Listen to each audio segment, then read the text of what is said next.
Hello, I'm Captain Iceblock. My hero pool consists of all the heroes named Storm Spirit, and here's what I do. Basic guides, advanced guides, Storm vs X, and replay analysis. And I sometimes stream, and coach, and analyze your replays. To support the content, you can get one of those services, or just buy me a cup of coffee on Patreon. And with all that said, let's go.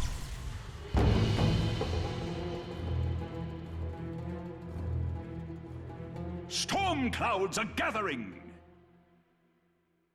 But first, a sponsored message from myself. What started out as a one-time replay analysis soon grew into another amateur video on Storm. Then another, and before you know it, now we have a full channel dedicated to dissecting Storm in the most comprehensible manner. It was a tiny side project, but now it's becoming my full-time hobby, as I am also just starting educational Storm streams, coaching, and replay analysis requests. Eventually, I'm hoping that one day, some of my income will come exactly from what I love to do the most, playing Storm and teaching the good people. There are a lot of topics prepared to be discussed, and many more will arise in the future, and these videos will forever remain free. If you find these useful, entertaining, or just appreciate what I do, it would mean a lot to me if you'd visit my Patreon page and consider a small donation. I'll keep this message running for 3 more episodes, and then stop bothering you. Thank you so much for being part of our community.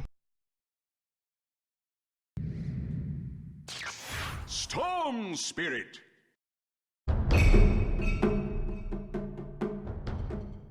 Storm vs Invoker is one of the less one-sided matchups. Invoker at level 1 is actually weaker than Storm. However, as Invoker levels up, his lane presence and kill potential rises exponentially. The best course of action is to punish him at the earliest levels and start playing more cautiously as he grows more powerful. This one is in In this matchup, it can be a good idea to skip ferrying a salve right away, as Invoker has no means to burst you down, especially not with branched Tango region. If all goes well, Storm should ideally get his bottle before the 2-minute mark and can travel to the rune with a fresh bottle, ferrying salve right after. Since Invoker gains damage at an increased rate than Storm, second null will not help with the last hits and can be skipped for faster boots if needed. However, it is still helpful for jungling and fighting later, so each matchup should be evaluated individually. Make sure to keep ferrying salves as soon as last one is used, since Invoker, once he engages, will deal a lot salvable damage.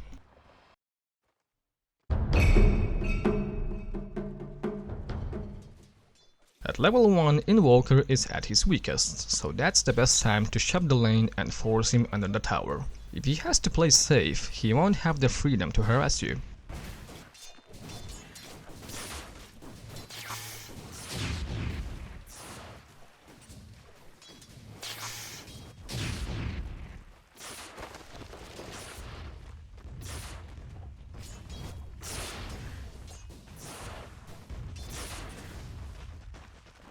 At level 2, he will start using Forged Spirit, which actually goes down pretty easily. If Invoker is careless about his summon, feel free to knock it out for free gold and experience.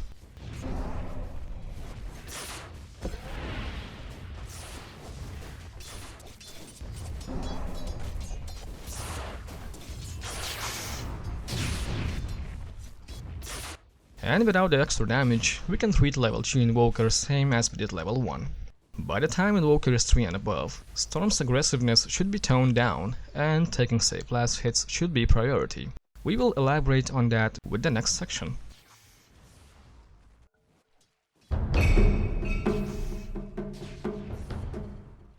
As with most matchups, at later levels, approaching the lane without close to full HP can often be lethal.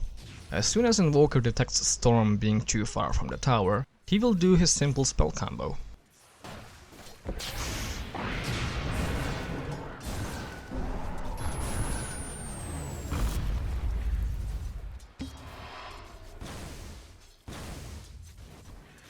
Now, if you manage to survive that, it turns what would have been a mistake into an advantage.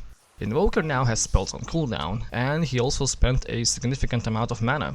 If you have means to heal up, you can now return the aggression or push and go for a walk. So basically, with how much health you juggle while laning, will often decide whether it's a clever bait of Invoker spells or a foolish death.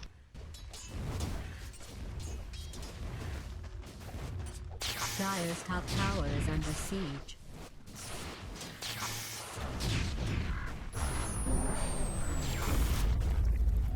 Regeneration. Also, be aware that Invoker's Cold Snap has insane range, and if you are regenerating, make sure to be either out of range or out of line of sight. Speaking of Cold Snap, one of the worst mistakes Invoker can make is using it when there isn't enough things around that can hit Storm. This'll come in handy. Dire's top tower is under siege. Where's the party? Over here now. Zip. That's for me. Stop shaking. You blew it.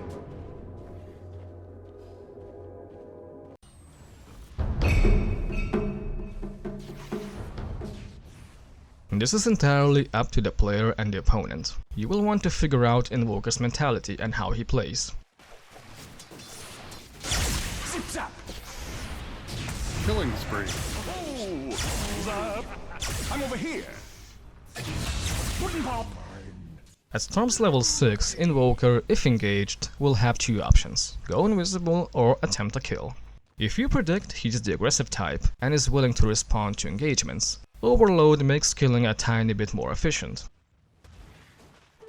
Storm Force, here I am! Zip zap! Wooden pop! You had your zap!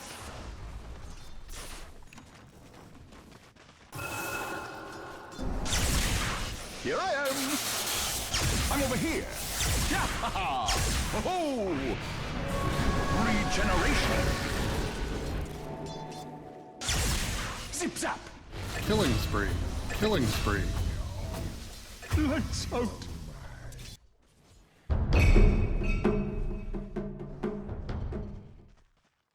During the mid game, unless Invoker instantly goes invisible, he's usually a free kill. Is being attacked. Let the fun begin! Damn it! Zip! And if he does go invisible, just get some dust yourself. For teamfights, usually Storm can engage just after Invoker himself has engaged someone, as he likes to start with the most dangerous spells, leaving himself open afterwards. Middle They're unstoppable? Bonus. That was unreal. Double kill. Blow the man down! Regarding items, Orchid is great during mid-game, as long as it is purchased not just for Invoker. Otherwise, you've built an item that will later be dispelled by Yules and or BKB.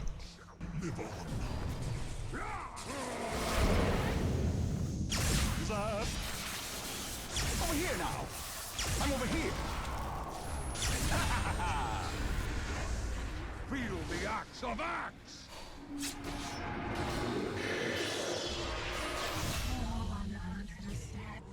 As for defense, BKB is recommended, unless you are really good at dodging spells and playing around Lincolns.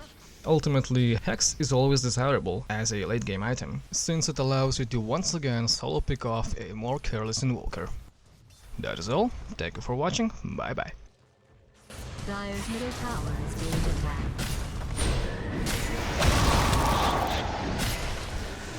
Where's the party? Zap! Here I am! Blow the man down! Over here now!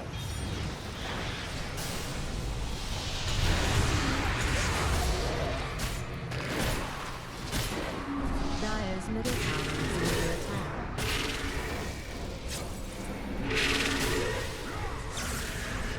Zap! Wooden pop! Killing spree. Killing spree.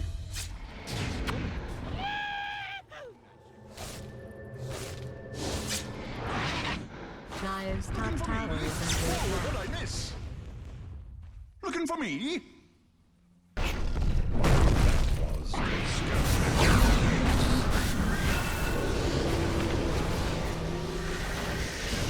Touché! told you a storm was coming!